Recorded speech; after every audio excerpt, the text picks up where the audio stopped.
Hello everyone, welcome to education plus. और कैसी चल रही है आप लोग की तैयारी। उम्मीद करते हैं आप लोग पढ़ाई में मगन होंगे और स्वस्थ होंगे। चलिए फिर आज हम लोग साइंस का जो पोर्शन है, हमारा नेक्स्ट टॉपिक है फ्रिक्शन। फ्रिक्शन को आज हम लोग कंटिन्यू करने जा रहे हैं। और कल संडे था, सॉरी, तो उस दिन तो क्लास ऑफ था। आज हमारा कौन सा टॉपिक है? फ्रिक्शन। आज हम लोग फ्रिक्शन पढ़ेंगे। हम लोग पीछे कौन सा पढ़े थे? लॉज ऑफ मोशन पढ़े थे शायद। फ्रिक्शन, आज फ्रिक्शन है, फिर अगला दिन शायद साउंड है। चलिए हम लोग स्टार्ट करते हैं फ्रिक्शन। अब फ्रिक्शन क्या चीज़ होता है?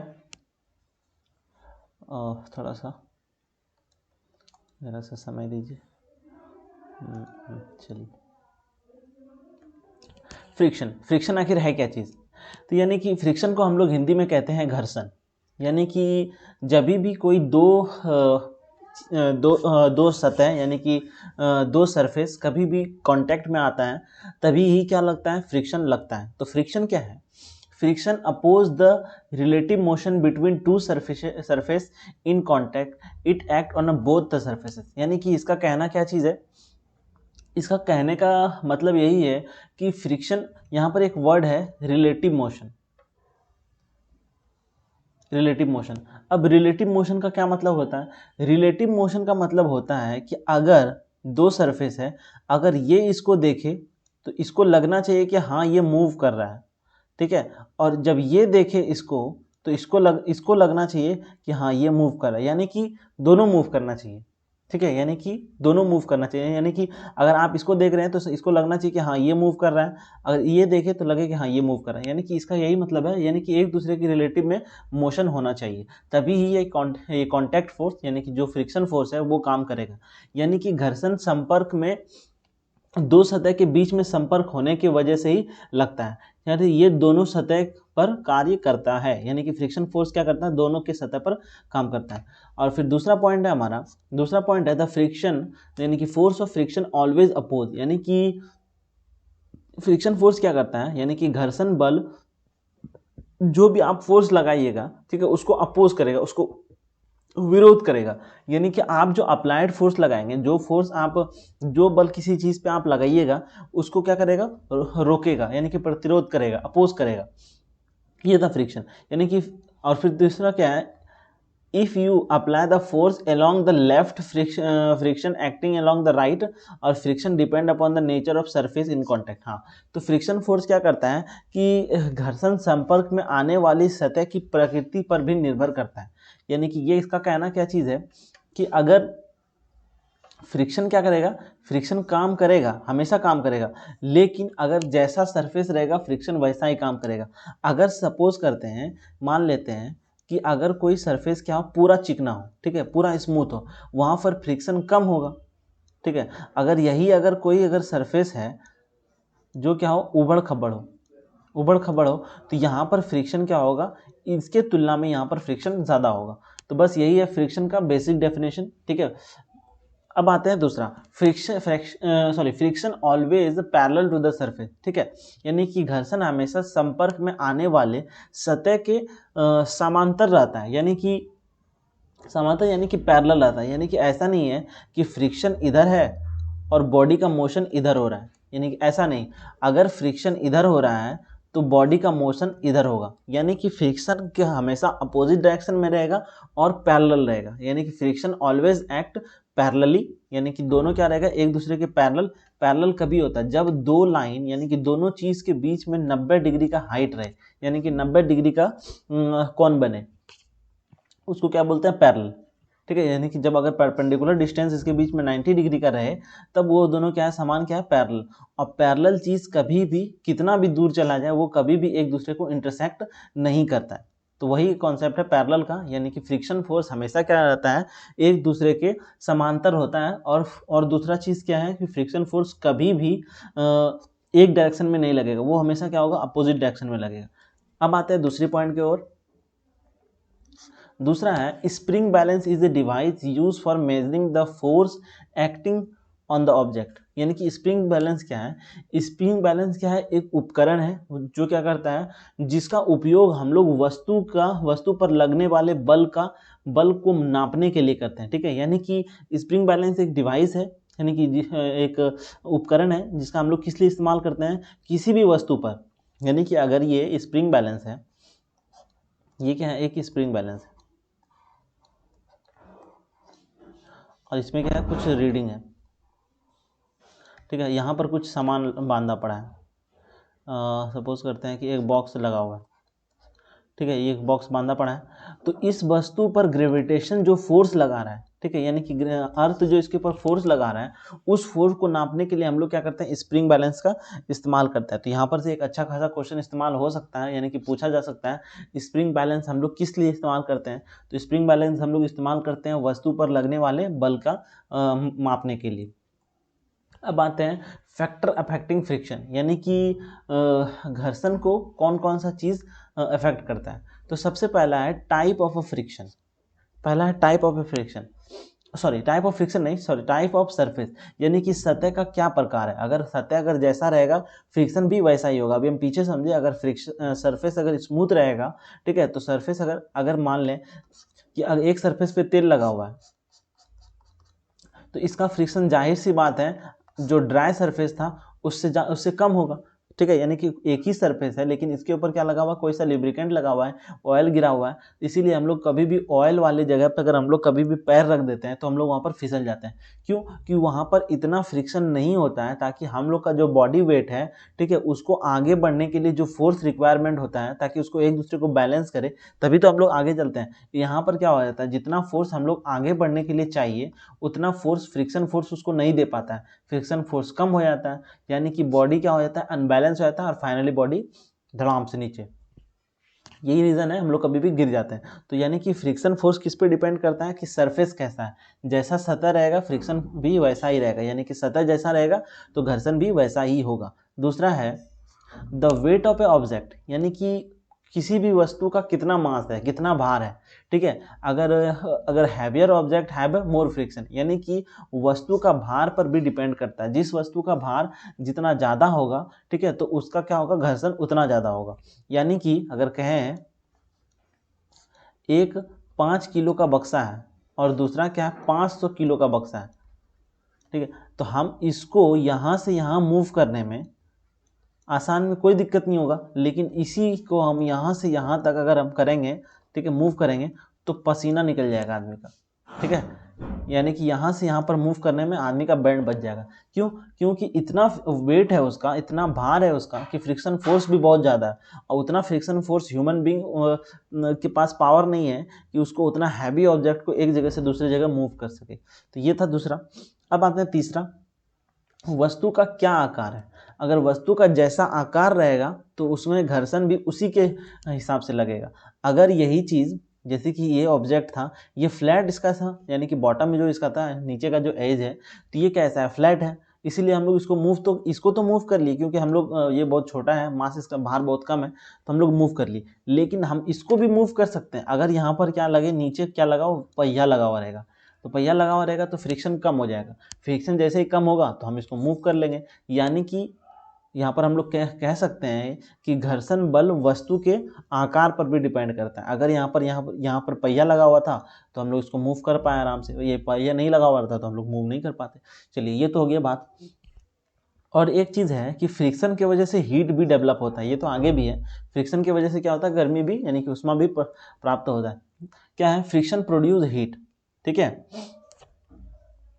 तो क्या है, rubbing hand together make them warmer, यानी कि जब कभी भी हम लोग ठंडा के दिन में हाथ को क्या करते हैं, ऐसे रब करते हैं, ऐसे रब करते हैं, तो हम लोग को महसूस होता है कि हाथ क्या है, गर्म हो रहा है, यानी कि गर्म, हीट तो नहीं, यानी कि लगता है कि हाथ कुछ गर्माहट हाथ में महसूस होता है।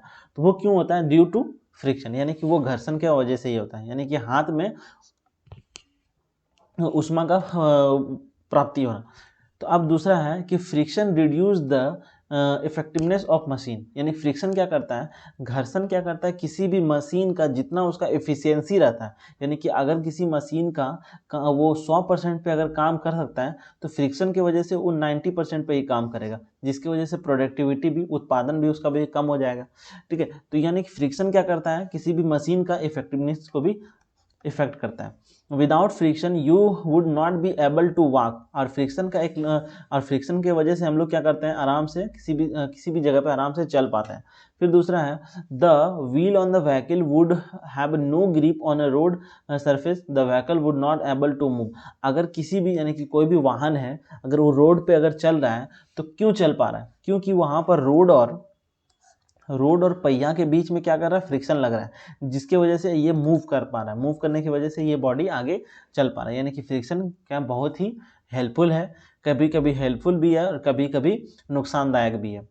Friction cause mechanical part to decide and wear it, यानी कि कभी कभी फ्रिक्शन क्या करता है, फ्रिक्शन हम लोग के जो हम लोग मशीन का पार्ट यूज़ करते हैं उसकी वजह से हमारा मशीन का पार्ट ख़राब हो जाता है, और कभी कभी मशीन जो महंगा सब मशीन है, उपकरण वगैरह है, वो काफ़ी महंगा होता है, जिसके वजह से उसको चेंज करना काफ़ी कॉस्टली पड़ता है। यानी कि कभी कभी फ्रिक्शन क्या हो, अच्छा भी है ख़राब भी है। तो हम लोग देखेंगे अब आगे कि फ्रिक्शन कब अच्छा है और कब ख़राब है। फिर तीसरा है हमारा heat from the friction can useful, ठीक है, यानी कि heat from the friction can be useful, it also let the light match stick, यानी कि कभी कभी फ्रिक्शन से जो यानी कि कभी कभी फ्रिक्शन हम लोग जो भी हम लोग पढ़े अभी, फ्रिक्शन क्या कभी कभी लाभदायक है, कभी कभी हानिकारक है, तो इसको हम लोग आगे ही पढ़ लेते हैं। इसमें एक एग्जाम्पल है कि हीट फ्रॉम द फ्रिक्शन में बी यूज़फुल फॉर, किसके लिए, यानी कि जो हीट से जो हम लोग फ्रिक्शन से जो हम लोग का हीट मिलता है उसका हम लोग इस्तेमाल किस में करते हैं। अगर सिंपल एग्जांपल देखेंगे तो लाइट द मैच, यानी कि माचिस का जो तीली रहता है, ये माचिस का तीली है, ये इसका हेड है, इसको क्या करते हैं, इस सतह पर रब करते हैं। जैसे इसमें हम लोग ऐसे रब करते हैं तो इसमें क्या होता है, फायर लग जाता है, ठीक है, आग लग जाता है, आग लग जाता है और ये जल जाता है। क्यों, क्योंकि इसका टेम्परेचर कम है और इसको जैसे ही रब करता है तो इसका कुछ टेम्परेचर मिलता है इसको, और इग्निशन टेम्परेचर पर पहुंचने के बाद ये फायर कैच कर लेता है। तो यही है रीज़न इसका। अब नेक्स्ट देखते हैं, नेक्स्ट है कि टाइप ऑफ फ्रिक्शन, फ्रिक्शन का आखिर कितना प्रकार है। तो हम लोग उस दिन भी डिस्कशन किए थे फ्रिक्शन का कितना, static friction, sliding friction, rolling friction और फ्लूइड फ्रिक्शन। स्टैटिक फ्रिक्शन क्या है, वैसा फ्रिक्शन जो क्या हो, स्थिर वाले, यानी कि कोई भी ऑब्जेक्ट अगर स्टेशनरी पे ऑब्जेक्ट रखा हुआ है तभी जो फ्रिक्शन लगेगा उसको बोलते हैं स्टैटिक फ्रिक्शन। कोई ऑब्जेक्ट अगर मूव कर रहा हो, स्लाइड कर रहा हो, ससर रहा हो, ठीक है, उसको हम लोग क्या बोलते हैं, स्लाइडिंग फ्रिक्शन। रोलिंग फ्रिक्शन, कोई भी गोल वाला ऑब्जेक्ट, यानी कि कोई भी अगर सर्कुलर ऑब्जेक्ट है वो अगर मूव करेगा तभी जो फ्रिक्शन लगेगा उसको क्या बोलते हैं, रोलिंग फ्रिक्शन। और पानी के अंदर जो फ्रिक्शन लगेगा, फ्लूइड फ्रिक्शन, उसको क्या बोलते हैं, फ्लूइड फ्रिक्शन। तो सबसे पहले एक एक करके देखते हैं। ये तो हम लोग देख ही लिए थे। अब आते हैं एडवांटेज ऑफ फ्रिक्शन, फ्रिक्शन का क्या क्या एडवांटेज है। सबसे पहला है फ्रिक्शन की वजह से कलम और कागज के बीच में घर्षण हम कागज पर लिख पाते हैं, यानी कि फ्रिक्शन की वजह से ही हम लोग सक्षम है किसके लिए, कागज और कलम पर हम लोग लिखने की वजह से, कागज और कलम से लिखने के लिए। अगर फ्रिक्शन नहीं रहता तो हम लोग पेपर पर कभी पेन से नहीं लिख पाते। तो सबसे पहला अगर एडवांटेज है तो यही है, कागज़ कलम है तभी हम लोग पढ़ पा रहे हैं। यानी कि अगर फ्रिक्शन नहीं रहता तो जो भी आइडियाज़ हमारे दिमाग में आता वो कभी भी पेपर पर नहीं उतर पाता, और पेपर पे नहीं उतर पाता तो आगे भी किसी दूसरे लोगों को पास नहीं पहुंच पाता। तो सबसे पहला रीज़न, सबसे बड़ा रीज़न फ्रिक्शन है। Friction between our feet and ground allow to movement like standing, walking and running. Friction की वजह से ही क्या है, पॉसिबल है, यानी कि घर्षण की वजह से क्या है, पॉसिबल है हम लोग का चलना, दौड़ना, बुलना, ये सब सारा किसके वजह से है, फ्रिक्शन की वजह से ही। फिर है तीसरा, friction between the surface of road and tyre our vehicles allow to move without slipping, यानी कि सड़क पर वाहन सब जो चलता है वो किसकी वजह से चलता है, ड्यू टू फ्रिक्शन की वजह से। फ्रिक्शन, टायर और रोड के बीच में फ्रिक्शन लगता है जिसकी वजह से आराम से कोई भी गाड़ी बिना फिसले चल पाता है। तो ये हो गया एडवांटेज। अब आते हैं डिसएडवांटेज पे कि क्या क्या डिसएडवांटेज है। तो सबसे पहला डिसएडवांटेज है friction cause moving object to stop, slow down, यानी कि फ्रिक्शन का पहला रीज़न है कि किसी भी ऑब्जेक्ट यानी कि मूविंग ऑब्जेक्ट को क्या करता है, रोक देता है। अगर ऐसा नहीं, अगर फ्रिक्शन का अगर ये वाला पार्ट नहीं रहता तो किसी भी ऑब्जेक्ट को अगर हम लोग एक बार मूव कर देते तो इनफाइनाइट टाइम तक ये करता चलते रहता, ठीक है, यानी कि स्पेस में कोई भी फ्रिक्शन नहीं है। तो वहाँ क्या करते हैं हम लोग, सैटेलाइट को क्या करते हैं, कुछ देर तक भेजते हैं अपना फ्यूल इस्तेमाल करके, कुछ देर तक भेजते हैं, फिर क्या करते हैं इसका इंजन ऑफ कर देते हैं और इसका कुछ स्पीड गेन कर लिया, यानी कि जितना भी स्पीड गेन कर लिया, और जैसे इंजन बंद करेंगे तो वो उसी स्पीड से चलते रहेगा, क्योंकि इसको कोई रोकने वाला नहीं है, कोई प्रतिरोध नहीं है, कोई घर्षण नहीं है, जिसकी वजह से ये कि अनंत का स्पीड तक चलते रहता है। तो अगर यही चीज़ अगर धरती पे भी होता, तो किसी भी ऑब्जेक्ट को अगर हम लोग मूव करते तो वो हमेशा चलते रहता, कोई दिक्कत नहीं होता, लेकिन ऐसा नहीं होता है। तो यही लिखा हुआ है, friction causes moving object to stop और स्लो डाउन, यानी कि घर्षण के कारण चलने वाला वस्तु रुक जाता है, ठीक है, या फिर ठहर जाता है। फिर दूसरा है, friction produce heat causing wastage of energy in machine. Friction में क्या होता है, फ्रिक्शन की वजह से मशीन में क्या होता है, हीट जनरेट होता है, यानी कि गर्मी उसमें उत्पादन होता है, और वो गर्मी किसी काम का नहीं है, ठीक है, और वो उस गर्मी का एक ही काम है, मशीन को ख़राब करना। तो ये भी उसका एक डिसएडवांटेज है। तीसरा है, friction causes wear and tear, ठीक है, wear and tear the moving part of machinery, और फिर सोल, ठीक है, सोल ऑफ शूज।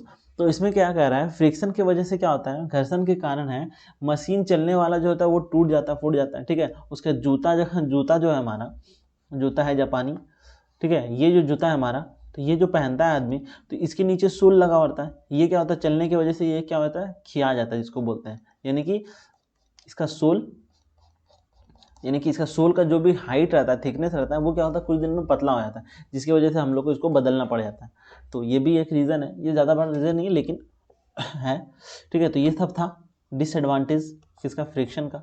अब आता है next, friction is necessary evil, यानी कि फ्रिक्शन क्या है, ज़रूरी है, ठीक है। क्यों ज़रूरी है, तो फ्रिक्शन का क्यों ज़रूरी थी, सबसे पहला है, friction is necessary in daily life. For example, without friction we can not hold object in hand, we can not walk and can not be match light stick. काफ़ी बार पढ़ चुके हैं तो डिस्कस करने का ज़रूरत नहीं है, लेकिन यहाँ यही है कि फ्रिक्शन के वजह से ही हम लोग क्या करते हैं, किसी भी सामान को, जैसे कि इस पेन को हम लोग होल्ड किए हुए हैं, तो होल्ड किए हैं ड्यू टू फ्रिक्शन की वजह से। अगर फ्रिक्शन नहीं रहता, अगर जैसे फ्रिक्शन खत्म होता, ये पेन फट से नीचे गिर जाता। तो फ्रिक्शन है। माचिस को हम लोग जलाने के लिए इस्तेमाल करते हैं, उसका गर्मी, उसके बाद फिर हम लोग चलने के लिए, बुलने के लिए, ये सब सारा चीज़ होता है फ्रिक्शन की वजह से। लिखा हुआ है, some time friction is not desirable, कभी कभी फ्रिक्शन नहीं रहता। For example, machinery part way causing friction. हाँ, वही चीज़ है कि फ्रिक्शन को कभी कभी जैसे कभी कभी फ्रिक्शन तो बहुत लाभदायक होता है, लेकिन कभी कभी बहुत हानिकारक होता है। जैसे मशीन में हो गया, मशीन में मेनली क्या होता है, मशीन हीट करता है। हीट किसके वजह से करता है, फ्रिक्शन की वजह से, ठीक है। फ्रिक्शन की वजह से हीट जनरेट करता है, जिसकी वजह से मशीन का जो पार्ट वगैरह है वो डैमेज कर देता है, और डैमेज करता है उसको फिर बदलना पड़ता है, चेंज करना पड़ता है, उसका सर्विसिंग करना पड़ता है। चलिए फिर अब आते हैं नेक्स्ट। अब आ गए नेक्स्ट, और हमारा क्लास हो गया ख़त्म। बस यही सारा टॉपिक था फ्रिक्शन का, और उम्मीद करते हैं कि आप लोग का रिवाइज हो गया होगा, जितना भी चीज़ आप लोग पढ़े थे वो वापस फिर से रिकॉल हो गया होगा, जो भी छूटा हुआ रह गया होगा फ्रिक्शन का रिलेटेड। तो उम्मीद कर रहे हैं कि आप लोग अभी सिर्फ क्वेश्चन प्रैक्टिस कर रहे होंगे, और बस रिवीजन सीरीज जो है उमंग, उसमें आप लोग पूरी तरह से ध्यान लगाओ। तो थैंक यू वेरी मच, आप लोग को मज़ा आया होगा। फिर अगले दिन हम लोग फिर मिलेंगे। Thank you very much.